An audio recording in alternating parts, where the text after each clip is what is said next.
রাধে রাধে। আমরা শ্রীমদ্ ভগবদ্ গীতার লার্জ ভিডিওতে দেখেছিলাম প্রথম ৬টি অধ্যায় সম্পর্কে। তো এই প্রথম ৬টি অধ্যায় আমরা শেষ করেছি ধ্যান যোগে, যেখানে অষ্টাঙ্গ যোগ সম্পর্কে বলা হয়েছে। তো আসুন এর পরবর্তী থেকে আরও ৬টি, মানে এবার কত পর্যন্ত ১২ অধ্যায় পর্যন্ত বা দ্বাদশ অধ্যায় পর্যন্ত আমরা একটু জানার চেষ্টা করব। তো চলুন শুরু করা যাক। এবার আসছে ৭ নম্বর অধ্যায়।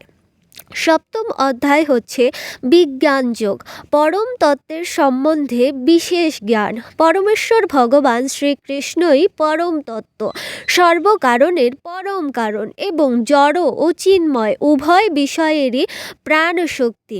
দেখুন, ভগবানকে আমরা যে ভাবি, ভগবানকে আমরা তুচ্ছ তাচ্ছিল্য করি, হ্যাঁ, ঠাকুর ঘরে ঠিকমতো পূজাও করি না, ভাবি কি ভগবান তো জড় বস্তু, তাই না? দেখুন এখানে কি বলা হচ্ছে, পরমেশ্বর ভগবান শ্রীকৃষ্ণই হলো পরম তত্ত্ব। যে সকল তত্ত্ব জ্ঞান আমরা লাভ করতে চাই, সেই সকল তত্ত্বের পরম তত্ত্বকে পরমেশ্বর ভগবান শ্রীকৃষ্ণ। এরপরে কি বলা হচ্ছে, সর্বকারণ কারণম, কৃষ্ণ হচ্ছে কি সর্বকারণের পরম কারণ। তারপরে বলছে কি, এবং জড় ও চিন্ময়, এই যে জড় জগৎ এবং চিৎ বস্তু চিন্ময় জগৎ, এই উভয় বিষয়েরই প্রাণ শক্তি, জড়েরও প্রাণ শক্তি, চিন্ময়েরও প্রাণ শক্তিকে স্বয়ং ভগবান শ্রীকৃষ্ণ।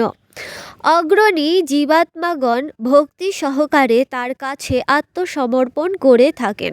আপনি আমাদের মতো সাধারণ মানুষেরা কিন্তু নয়, যারা এখানে অগ্রণী আছেন, আমাদের মধ্যেও অনেকে অগ্রণী আছে, যারা আপনারা শুনছেন তাদের মধ্যেও অনেকে অগ্রণী ভক্তবৃন্দ রয়েছেন।